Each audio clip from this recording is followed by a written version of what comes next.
Gamers of Reddit that lived in the 90s. What's the biggest shocker you had on your gaming journey? Being able to save your progress was revolutionary. Before that, it was either writing down long-ass passwords or straight up restarting from the beginning. Microtransactions. I seriously can't believe that players actually defend microtransactions. It's not just reluctant acceptance, it's gotten to the point where people actually defend them now. It bums me out.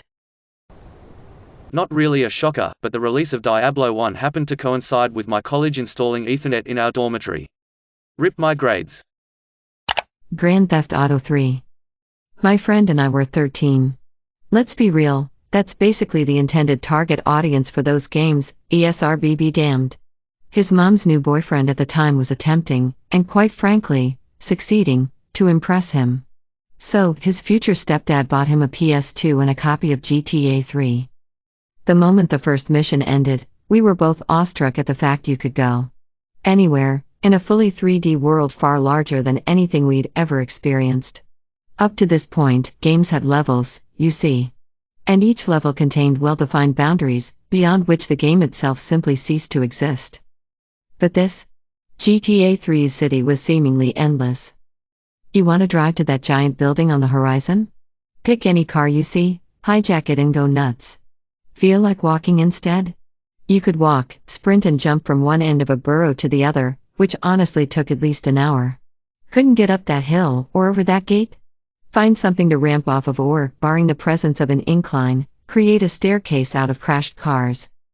You could drive through tunnels, over and under bridges, and even run along the elevated train tracks if you felt so inclined.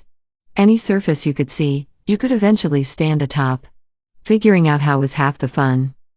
Everything during a journey was equally mind-blowing.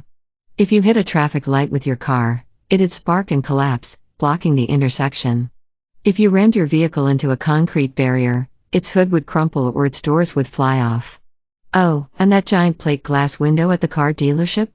Yeah, barreling through that at full speed did exactly what you'd expect. And that was before we found out you could change a car's radio stations between a dozen channels, each with their own music, banter, and hilarious, to a teenager, commercials. We seriously spent the first 2 hours running into and or over everything and everyone we could find, just to see what would happen, dope-ass tunes blaring in the background. Everything felt significant and exciting, in a way that's become standard, and unfortunately mundane, for open-world games. After spending hours trying to get onto a solitary rooftop, we'd find a package of drugs that would unlock new weapons at our hideout. Getting into a cop car or fire truck or an ambulance or a taxi unlocked hidden mini-games. You'd catch crooks, put out fires, rescue dying people, or maybe just give random dudes rides to the park.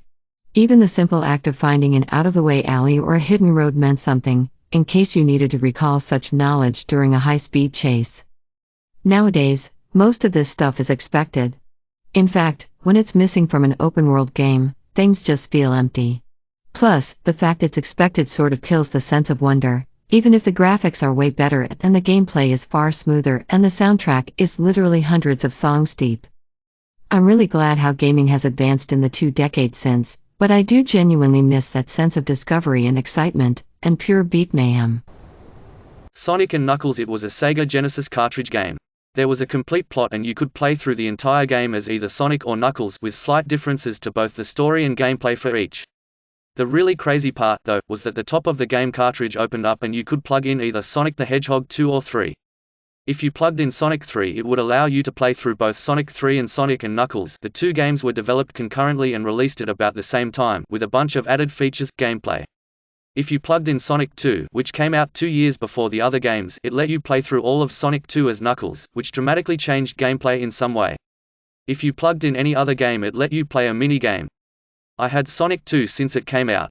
Suddenly getting to play the same game as a different playable character who hadn't appeared in the original game, and with new gameplay features totally blew my mind. Today we would see it as a DLC expansion or playable character, but at the time I'd never seen anything like it.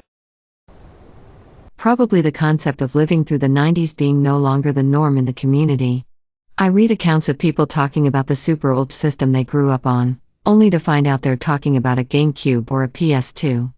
Excuse me, I have to go affix an onion to my belt.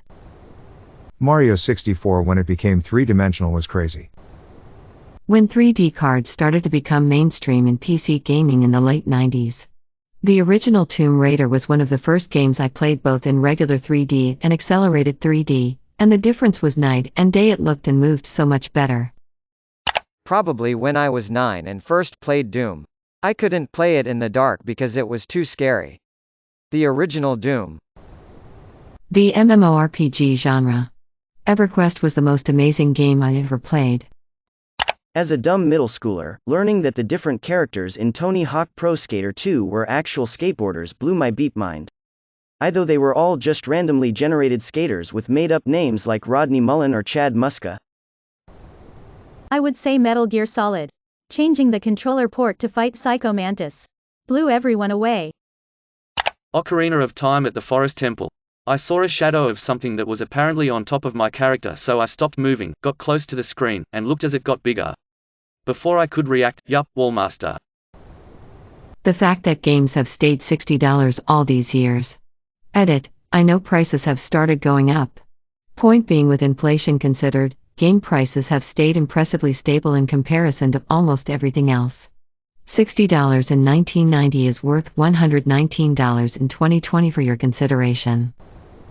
That after Age of Empires 2, the next RTS that would keep me busy for a long time would actually be the remake of the same game 20 years later. I never cared about StarCraft though. The N64 controller.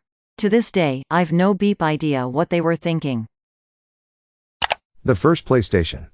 The only real 3D game I played before that was SNES Starfa, and then suddenly boom. Lara's Pyramid Boobs. StarCraft and the original C&C were eye-opening for me.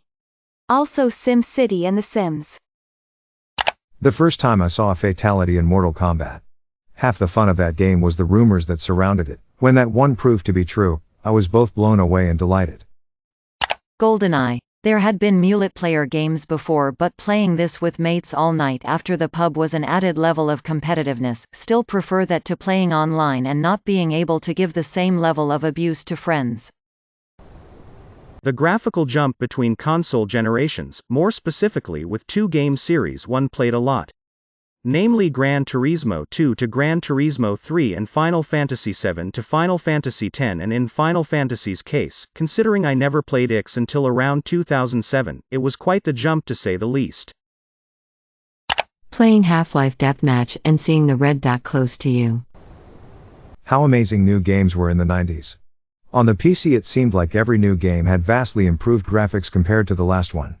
PC hardware was improving so fast back then. Not that much difference now, even over 10 years. Going from responsive, fast games to sluggish, blurry piece of beep 3D game in the PS1 era. Seeing esports finally get big. Despite my family's best attempts, I was never into sports. Having big events I could watch with my friends was a nice change of pace.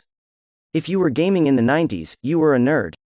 Also, seeing it become as popular as it did was a shocker eventually. Legend of Mana giving you a chocobo if you had FF7 data and a dope-ass sword for Saga save data on the same memory card.